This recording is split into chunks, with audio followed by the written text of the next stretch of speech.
Today, the students from University of Dhaka have gathered in a powerful protest against the Palestine genocide, a term that has been reverberated worldwide as the Palestinian people continue to face systematic oppression. আসলে আপনারা জানেন যে বর্বরচিত হামলা মানে এই ধরনের হামলা আমরা গত শতাব্দীতে আসলে দেখিনি। As the global community watches, silence from the many powerful nations, particularly in the Muslim countries, has been deafening. While protests in cities worldwide demand justice for Palestine, the lack of a unified and forceful response from Muslim majority countries raises critical questions about international solidarity and the role of political alliances in shaping the course of history.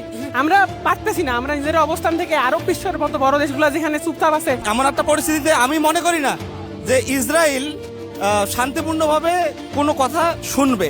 আমার হিসেবে সকল বিশ্বের অন্তত মুসলমান সকল রাষ্ট্রসমূহকে ঐক্যবদ্ধ হয়ে ইসরায়েলের বিপক্ষে যুদ্ধের ঘোষণা দেওয়া, এর বাইরে কোনো অপশন আমাদের কাছে নাই, আমাদের মুসলমানদের কাছে এর বাইরে কোনো অপশন নেই। In recent times, situations in Gaza have escalated dramatically. Thousands of children, women, and elderly people have been killed, wounded, and displaced from their own homeland with excessive bombardment and air strikes.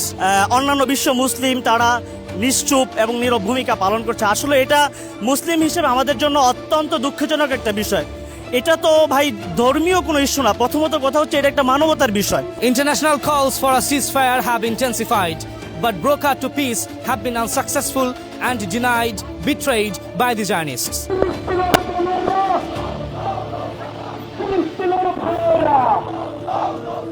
Dear world, please do not stop raising your voice. Come up and join the march. Let not humanity die.